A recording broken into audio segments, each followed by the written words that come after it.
La península de Mesinia, en el suroeste del Peloponeso, concentra la gran mayoría de las fortificaciones medievales más impresionantes de Grecia, que incluye castillos cruzados, venecianos y otomanos.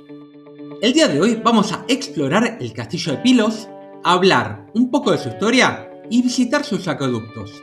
Esto es Aventuras a pie de página y soy Esteban, su guía de hoy.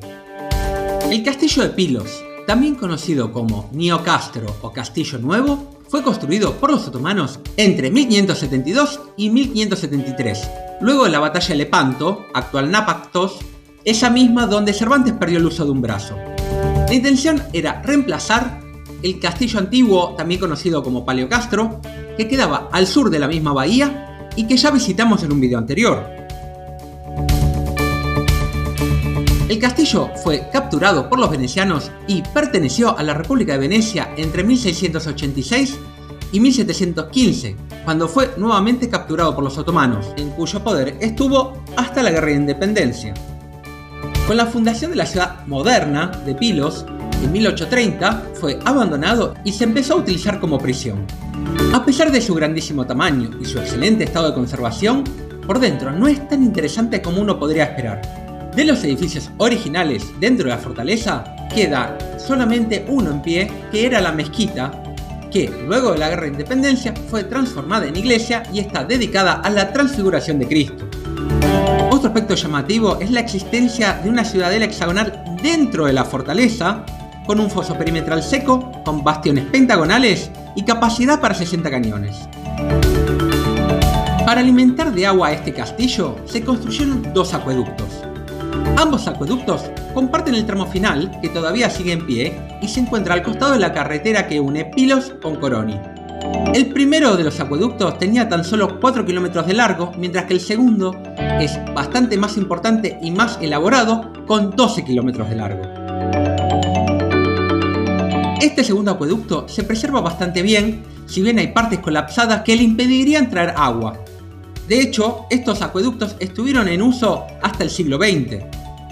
De este segundo acueducto se preserva un puente de grandísimo tamaño, perdido en las montañas, en las cercanías que vimos en fotos y quisimos ver en persona. Para visitarlo es necesario hacer un senderismo de 1,5 kilómetros y atravesar primero un campo de olivos y luego caminar por el cauce seco de un río.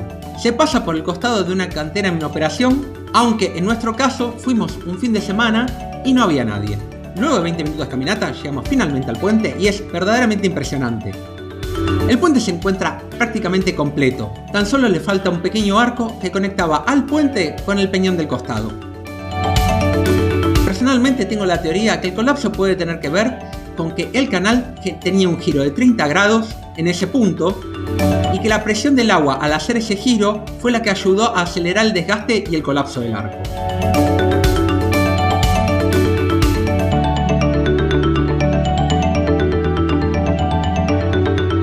El castillo de Pilos está administrado por el gobierno de Grecia. Abre de miércoles a lunes de 8 a 20 en verano y de 8:30 a 15:30 en invierno y tiene una entrada normal de 6 euros, aunque existe una entrada reducida de 3 euros. En verano existe una entrada combinada de 15 euros que incluye también el Palacio de Néstor, el Castillo de Methoni, el Castillo de Kalamata, el Museo Arqueológico de Messini, el Museo Arqueológico de Jora y es válida por 3 días. La sección final del acueducto se encuentra junto al costado de la carretera en dirección Methoni, por lo que es imperdible. Y respecto al puente en medio de las montañas, figura en Google Maps con el nombre de Acueducto Olvidado o Forgotten Aqueduct. Para visitar este último es necesario tener coche y se puede estacionar sin problemas en el campo de olivos y caminar desde ahí.